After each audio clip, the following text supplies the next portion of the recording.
우리 그리스도인들에게 기도라는 것은 없어서는 안 될 것입니다.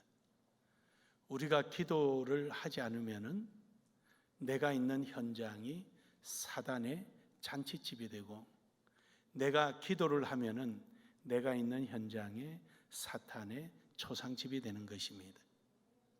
기도는 가장 그리스도인으로서 하나님에 대한 자세입니다. 즉 겸손의 자세이라는 것입니다. 기도하지 않는 것은 하나님에 대한 지극히 큰 교만에 속하는 것입니다. 그래서 기도하지 않는 자의 경건함은 양털을 뒤집어선 늑대와 같고, 기도하는 자의 삶은 하나님께서 늘 동행하게 된다는 것입니다. 즉 인정받는 삶이 된다는 것입니다.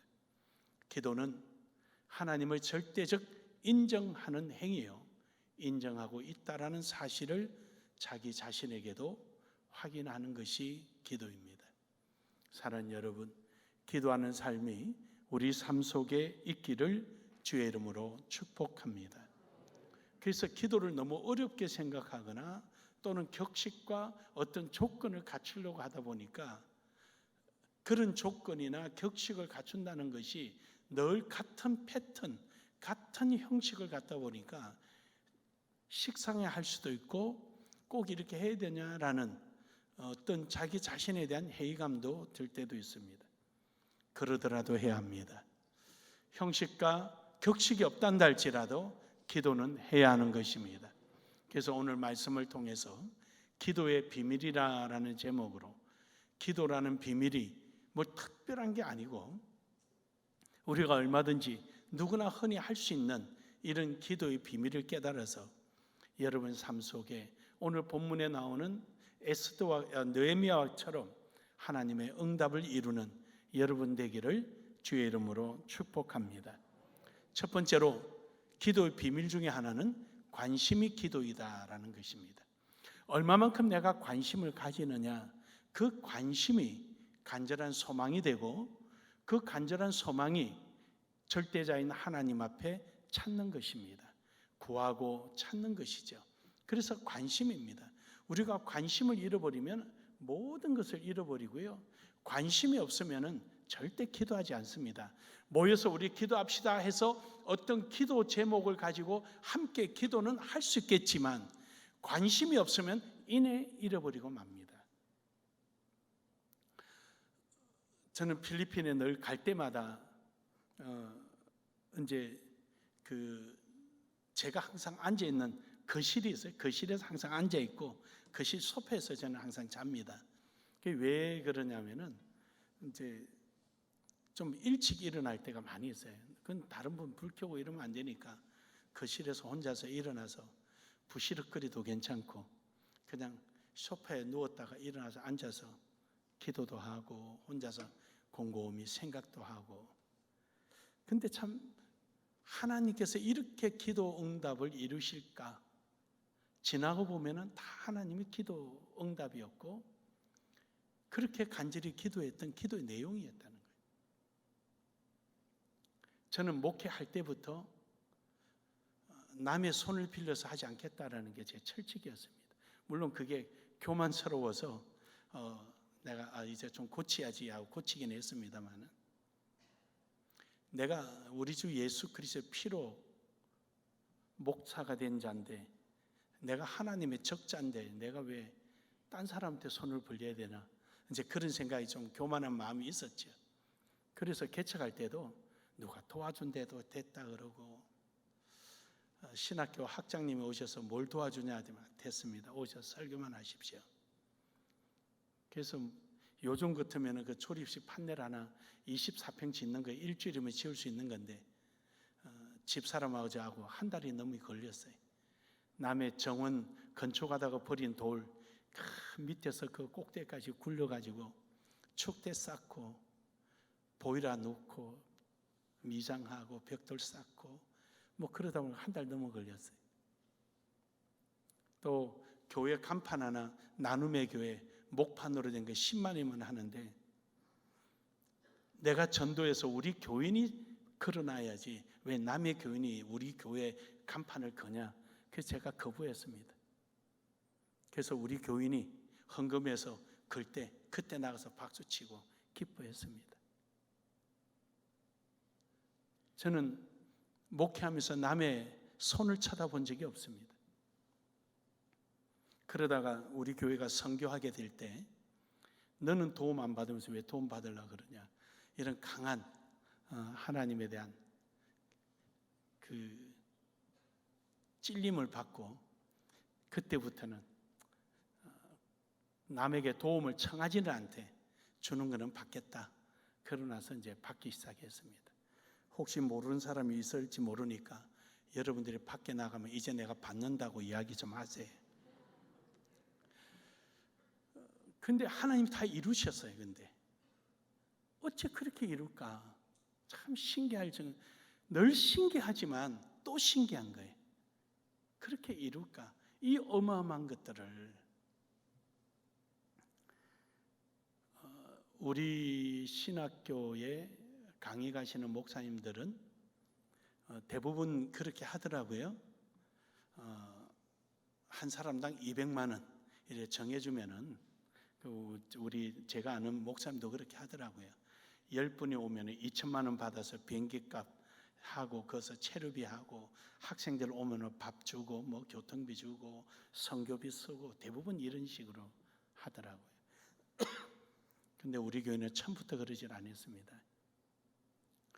그냥 본인의 비행기 값만 가져오면 되는 거예요. 근데 그것도 어려우면은 강의할 실력은 있는데 교회가 어려우면은 우리 교회에서 비행기 값을 다 지원해 줍니다. 또 사모님이 가셔서 김치도 담고 가서 봉사를 하셔야 되는데 교회가 어려워서 못 가시면은 교회에서 비행기 값을 다 지원해 줍니다. 이번에는 제가 좀 한번 해보고 싶어서 제가 비행기 값을 다 내고 한번 선교를 떠났습니다. 그렇게 해서 비행기 값만 가져오면 됩니다. 왜냐하면 현지 가면은 현지에서 다 우리 신학생들이 한국에서 배운 대로 식사 대접하고 다 준비해 주니까 그냥 비행기 값만 가져가면 됩니다. 그것도 어려우면 우리 교회에서 대드리고. 그래요, 여러분. 우리가 이처럼 지나고 보면 하나님의 기도의 역사, 기도에 대한 응답이 이처럼 큰 것입니다. 오늘 여기 본문의 말씀에도 느헤미야도 지금 현재 페르시아 제국에 잡혀와 가지고 하나님 앞에 기도했는데 그 기도가 이루어졌거든요. 오늘 여러분이 이 본문을 좀 이해하는데 그 배경을 조금 설명드리면은 물론 이제 중동 지방, 중동 전쟁사 그러면 그게 뭐 많이 있고요. 유대 전쟁사 그 헬라의 문화를 급하기 위한 아카비 전쟁 이런 거 다 있지만 그런 거 소소한 거 내버려 두고 성경 중심으로 큰 4번의 전쟁사가 나옵니다. 그 하나가 아수르. 이 아수르가 일어나서 북왕국 이스라엘을 침공하는 사건이 나죠. 그러고 있다가 두 번째로 이제 느부갓네살 왕이 있는 바벨론, 이걸 이제 신바벨론이라 그러고 옛날 바벨론은 그 앞에 아수르 앞에 있었습니다. 그런데 성경에 그렇게 큰 영향을 끼치지 못하니까 접어두고 이걸 그냥 편의상 우리 바벨론이라 그럽니다. 이제 느부갓네살 왕에 의해서 바벨론이 일어서서 남유다를 침공하고 북왕국 그 아수르를 무너뜨리게 되죠. 그래서 바벨론이 일어나서 86년을 지배합니다. 86년을 지배하면서 왕이 6번 갈아치워지게 되죠. 그리고 그 마지막 왕이 벨사살 왕입니다. 그게 이제 다니엘서에 나오는 내용이죠. 그래서 이제 그 바벨론이 일어서고 난 다음에 그 바벨론을 무너뜨리는 게 페르시아 제국입니다. 이 페르시아 제국이 일어나서 이제 이들을 무너뜨리게 되는데 바로 그때 나왔던 초대 왕이 고레스입니다. 이 고레스 왕이 이들을 무너뜨리게 되는 거죠. 근데 이제 그 다음에 이제 신약에 와서 로마가 들어서는 건데, 이제 이러한 전쟁이 왜 우리에게는 중요하게 여겨지느냐? 이스라엘 백성들의 신앙의 형태가 바뀌어지고 이스라엘 백성들의 사회에 대응하는 방법이 달라지기 때문입니다. 무슨 말이냐면은 아수르나 바벨론이나 그 다음에 이 고레스가 했던 이 제국들이 정책이 다 달랐어요. 식민 정책이 달랐다는 거예요. 식민 정책. 아수르는 이민 정책을 씁니다. 아수르가 주변의 여러 나라를 식민지화하고 난 다음에 그들의 민족을 섞어버려요. 그래서 민족 정신도 없고 민족적 종교도 없고 전부 다 섞어버리는 거예요. 아주 악랄했지요. 마치 그 일제가 강점기 때 우리나라의 행과가 똑같죠.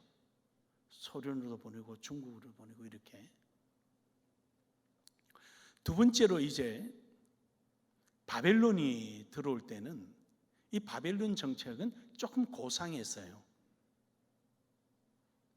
이 바벨론은 식민지대에 있는 그 식민지 국가에 출신 신분이 귀족인 그리고 머리가 명석한 자들을 차출해서 왕궁에서 정사를 돌보도록 허락하는 거예요. 그게 바로 다니엘과 다니엘 세 친구가 그런 계열이죠. 그러니까 조금 차원이 높지요. 그러다 보니까 86년밖에 통치를 안 했는데 이스라엘에 상당한 바벨론 문화를 주입시켜 버립니다. 아주 차원이 높았어요. 왜냐하면은 오늘 여기도 보면은 뭐 니산월이라든지 이런 말들이 카렌다는 전부 다 바벨론 원력이에요. 그러니까 바벨론 문화가 들어서게 된 것은 자기 나라의 왕족이 고관이 돼가지고 그들이 이야기하고 하니까 그걸 그대로 받아들이다 보니까 바벨론화 돼버린 바벨론화 백성들이 아주 고차원적이죠. 그러다가 이제 페르시아가 정복을 하게 되죠. 페르시아는 전혀 다른 정책을 씁니다. 바로 고레스라는 왕이 정책을 펴는데, 물론 고레스의 출생부터 보면은 그가 쫓겨나고 막 이러다 보니까 자기 본국에 대한 그리움과 이런 것들이 있긴 있지만 그거는 뭐 우선 잠재하고, 고레스는 어떤 정책을 썼냐면은 너희 나라로 다 돌아가라는 거예요. 너희 나라로. 그래서 이스라엘이 옛 고토로 돌아가게 된 거죠. 다 돌아가라. 그리고는 그게 총독을 두는 거예요. 총독. 그래서 총독을 두어서 세금을 걷어서 내게 하고 그리고 식량 같은 걸 내게 해서 식량을 비축해서 군사화하지 못하도록 통제를 한 겁니다. 그래서 이런 정책을 고레스는 핀 거죠. 그래서 고레스가 이런 정책에 의해서 첫 번째로 예루살렘으로 포로귀환되었던 총독이 서룹바벨이라는 총독이에요. 그래서 서룹바벨이 첫 번째로 가서 예루살렘 성전을 이제 재건하기 시작했죠. 근데 문제는 그 주변에 있는 사마리아 총독, 그 다음에 모압 암만 지역에 있는 총독, 이런 그 블레셋 지역에 있는 총독, 이런 총독들이 유다가 재건되는 걸 원하지 않았죠. 그래서 이들이 연합을 해서 유다가 예루살렘 성전을 재건하는 것을 방해하고 공격하고 저녁에 와서 무너뜨리고 죽이고 이러는 거예요. 그래서 두 번째로 이제 간 것이 바로 에스라라는 총독의 명을 받고 2차로 들어갑니다.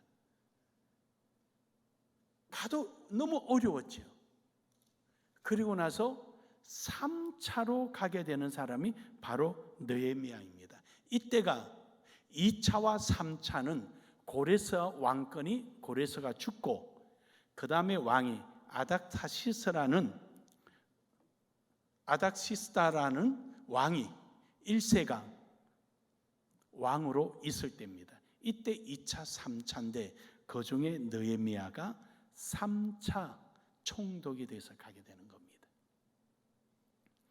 바로 이러한 사회적 정치와 행정 구도에 따라, 즉 포괄적으로 지배자들의 정치에 의해서 이제 이 일이 이루어지고 있는 거죠.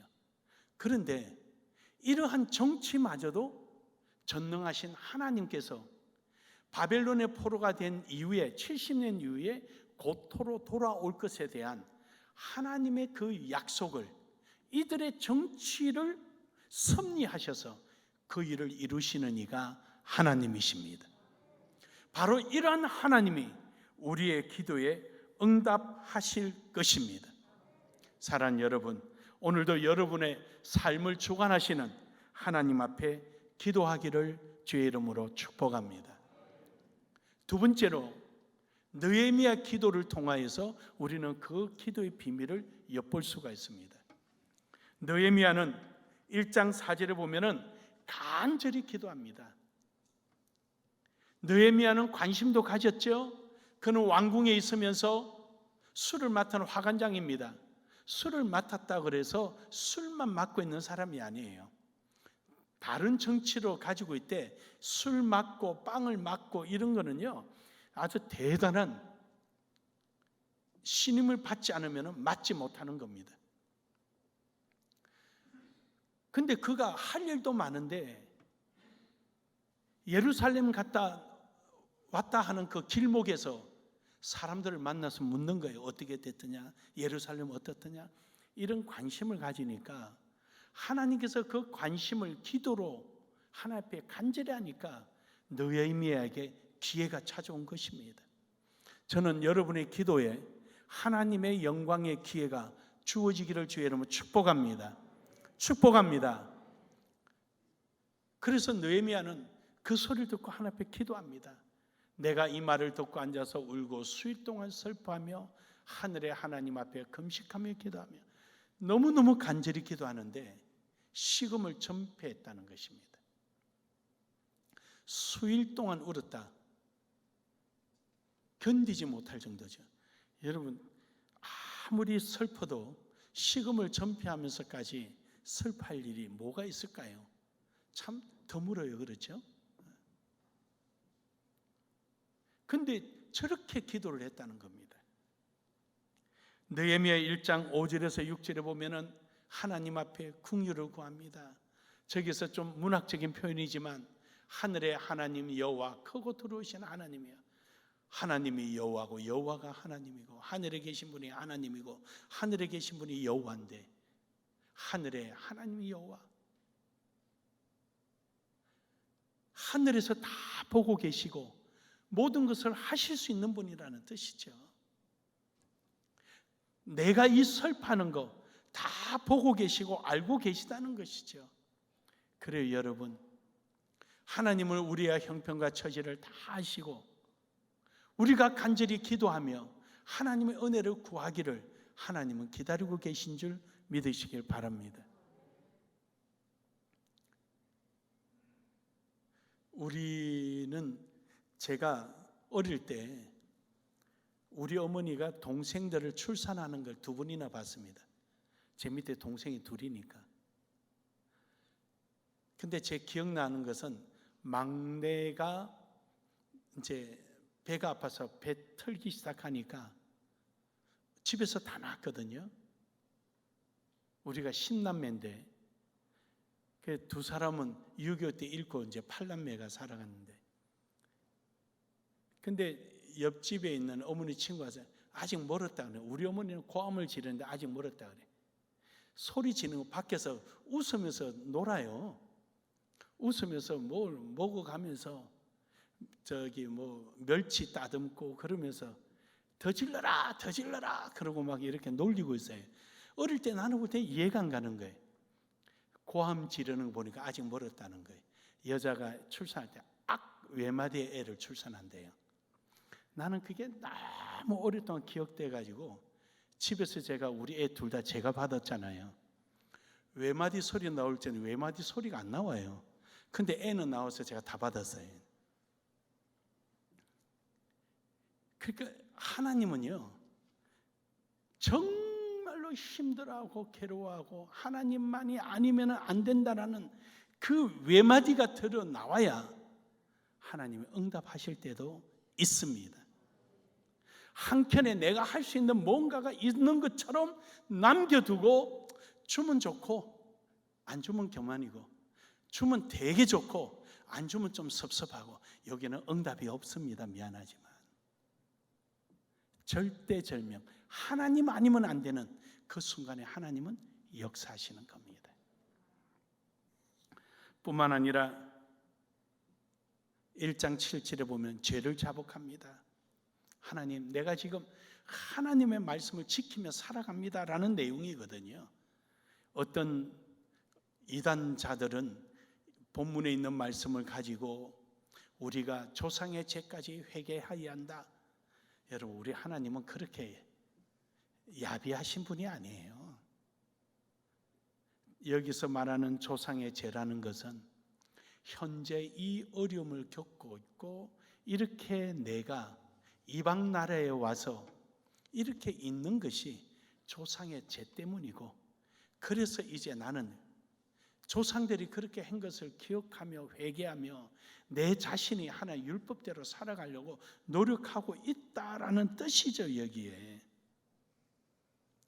그래서 7절에 보면은 주를 향하여 크게 악을 행하여 주께 주의 종 모세에게 명령하신 계명과 율법과 규례를 지키지 아니하였나이다 라고 이야기하는 거죠. 그러나 9절에 보면은 만일 내게 돌아와 내 계명을 지켜 행하면 너희 쫓긴 자가 하늘 끝에 있을지라도 내가 거기서부터 그들을 모아 내 이름을 두르고 택한 곳에 돌아오게 하리라.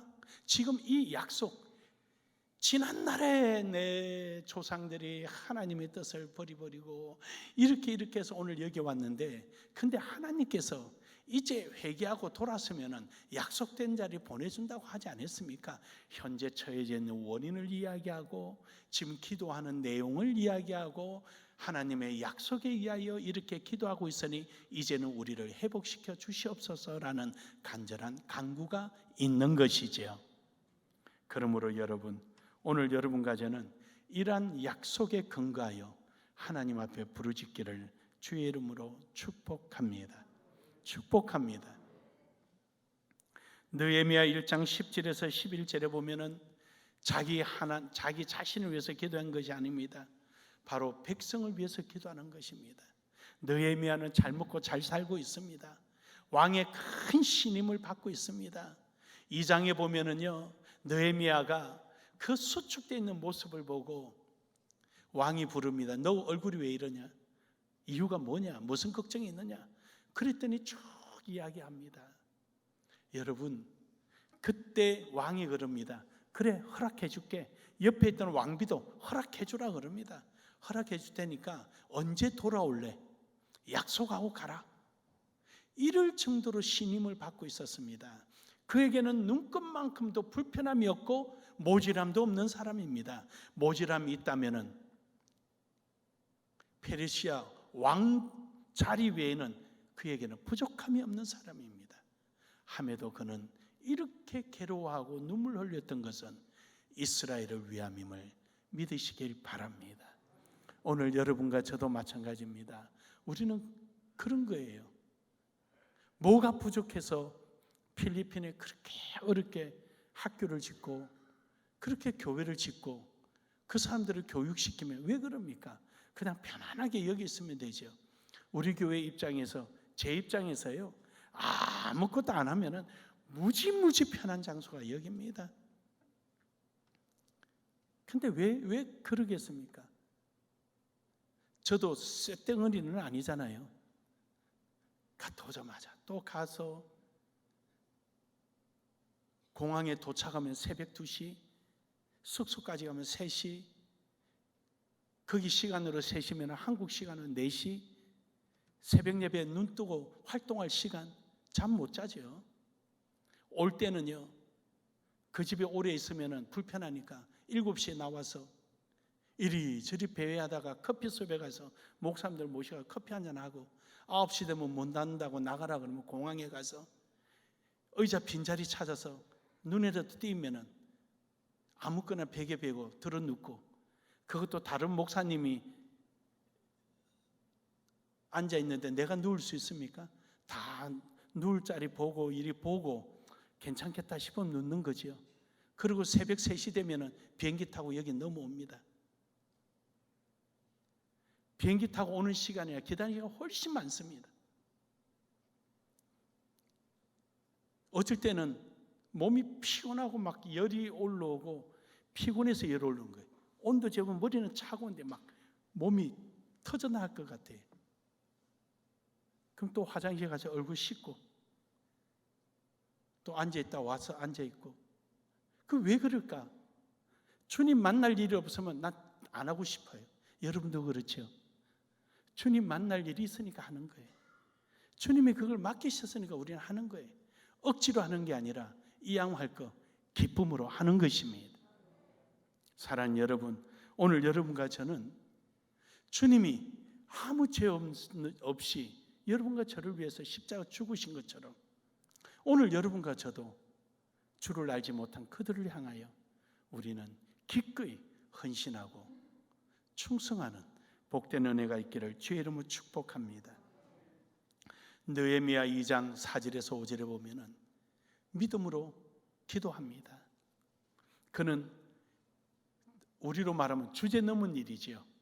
왕에게 녹을 먹고 있는 자가 나로 가서 우리 신의 집을 좀 짓게 하고 성전을 짓게 하고 그 일을 좀 할 수 있게끔 해달라.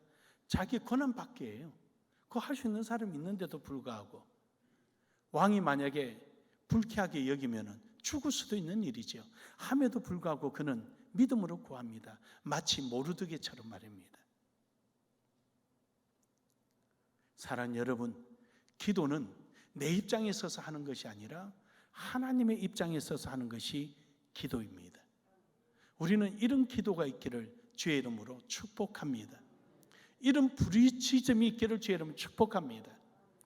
이번에도 처음 가신 목사님이, 처음 가신 분들은 우리 선교 현장 보면 그래. 어떻게 해서 단독 교회가 이게 가능하냐? 교인이 10,000명도 아니고. 저는 역으로 물어봐요. 목사님, 왜 안 되는 거죠? 하나님이 하시는데 믿으십니까? 내가 하는 게 아니라 하나님이 하시는데 왜 안 되는 겁니까? 저는 안 되는 게 신기한 거죠. 이번에도 가니까 헤게모니가 일어났다 그러잖아요. 주도권 때문에. 잘 해결했어요. 뭐 단적으로 말하면 리더들 다 불러 모아놓고 자, 어떻게 할 건가 해봐라. 자, ARC 여기 이제 목회자들 모이는 앞으로 교단 만들 수 있는 거 이거 ARC 학교. 자, 당신들 다 만들어봐. 한번 지도자. 내 필요한 자리 이름 넣어. 그러고 나가니까 막 붙잡는 거예요. 가시면 안 된다고 같이 이야기하죠. 내가 왜 있어? 너 필리핀 건데. 너희들 필리핀 거야. 나는 여기 와서 살지 못해. 나는 한 달만 살아도 나는 여기서 미칠 것 같아. 더워서. 그러니까 안 돼. 너가 해. 너가. 그러니까 또 붙잡는 거예요. 우리는 어린아이이기 때문에 당신이 지도해야 된다. 그래? 그러면 내 포지션 너가 만들어. 그러고 와버렸어요. 그게 어떻게 하나 보라고 이영민 목사님 거기에 앉혀놓고 저는 와버렸어요. 너끼리 해. 필요한 자리에 나 갖다 놓어. 그랬더니 다 위에 회장 자리에 나를 다 집어놨어요. 그래? 그러면 내가 할게. 끝나버렸어요. 그냥 깨끗하게. 복잡하지도 않고. 그리고 자기네끼리 교회당 5,000원씩, 5,000페소씩 비싸요. 5,000페소면 큰 거죠. 그 사람들한테. 5,000페소씩 회비 11조, 재정에 11조 내게끔 돼 있거든요. 목회자 회비 300페소. 그래서 자기가 다 정했어요. 그리고 조나단 목회 그 선교단체에서는 우리 학교 아까 말씀드린 대로 학생들 장학금 장학재단을 만든다 그래. 잘하네. 그래서 야 잘했어. 전 절대 안 그럽니다. 당연한 걸 가지고 뭘 그래. 당연한 거죠. 부모가 자식 소고기 사주고 나서 동네방네 다니면서 소고기 사다 떠드는 사람 보셨어요? 그거 당연한 건데, 자기네 나라 거 자기가 하는 거 당연한 거죠. 나는 지어주고 조직 갖춰주고 움직이게 하면은 그 다음 내 할 일 끝난 거예요. 운영은 자기네들 해야 되는 거지. 그걸 뭐 우리 이름으로 가져오고 뭐 마르고 닳도록 통치하고, 왜 그런 일은 하지 말아야 돼. 우리 나눔의 교회는 그러지 않습니다. 목사님은 헌금한 거 찾아와야 됩니다. 그 소리 안 하는 겁니다. 그 하나님 것이 우리 거예요. 그게 그냥 주는 거예요. 주는 거 하도록. 그리고 우리 역량이 있다면 또 다른 데 해야죠. 주님 오실 때까지 우리 열심히 걸으면서 가는 거예요. 사랑하는 여러분, 오늘도 우린 담대한 믿음으로 나아가기를 주의 이름으로 축복합니다. 세 번째로는 우리의 기도는, 그렇다면 오늘 이 관점에서 우리의 자세는 어때야 되겠는가? 기도는요, 하나님을 설득하는 것이 아니라 내가 설득당하는 것입니다. 따라합시다. 기도는 설득하는 것이 아니라 설득당하는 것이다. 할렐루야. 왜 이쪽에는 안 하는 거예요? 다시 합시다. 기도는 설득하는 것이 아니라 설득당하는 것이다. 그렇습니다. 기도할 때 하나님께서 하라고 그러면 하는 거예요. 설득당하는 것이지 설득하는 게 아니에요. 자꾸 우리가 하나님을 내가 설득해서 그 응답 받아내려고 하지 마세요. 하나님 뜻이 무엇인가, 그 뜻에 맞게끔 내가 설득당해서 가는 거예요. 그때 하나님의 역사가 일어나는 것입니다. 우리가 제가 필리핀 선교한 지는 27년입니다. 혼자서. 말도 잘 안 되고 필리핀에 빵을 먹는지 밥을 먹는지도 모르고 들어갔던 사람이 필리핀 가면서 비행기를 처음 타봤습니다. 기차 타고 버스 타듯이 비행기 타면은 자리만 있으면 내 짐은 마음대로 갖다 실을 줄 알고 혼자 필리핀 가는데 550kg를 가져갔습니다. 참 웃기는 사람 아니에요? 600~700만 원 짐값이 나오는데 몇십만 원으로 해결했습니다. 필리핀 가서도 세금 1% 안 내고 가지고 나갔습니다. 무식하니까, 뭘 모르니까 하나님이 다음부터 그러지 말라고 가르쳐 주신 거예요. 그 다음부터는 안 그랬습니다. 우리 교인들 망고 좀 한번 맛 좀 보여주려고 큰 가방에 생망고를 잔뜩 넣고 가져왔습니다. 안 걸렸어요. 그 다음에 조금 가져오니까 걸려버렸어요. 모르니까 그랬던 거예요. 우리 교인들 자연산 장어 좀 먹이려고 장어 손질 다 해가지고 150마리를 가져왔어요. 강에서 민물, 강에서 낚시한 거 하나도 안 걸렸어요. 다음에 가져오니까 폐기 처분했어요. 하나님의 역사는 신기해요. 근데 모른 척하고 가져오지 마세요. 빼앗기니까. 하나님이 그렇게 하셨어요. 하나님 그렇게. 지금 현재 우리 대학 짓는 지역의 선교는 10년 됐습니다. 10년 만에 저렇게 커졌어요. 민다나오에서 비행기 타고 와, 저기 세부에서 비행기 타고 와, 일로일로에서 비행기 타고 와, 등록금 내면서 비행기 타고 오고. 그런데 없어요. 거의 다 교통비 주고 밥 먹여주고 재워주고 그렇게 하는 데죠. 우리처럼 돈 받고 하는 데가 없어요.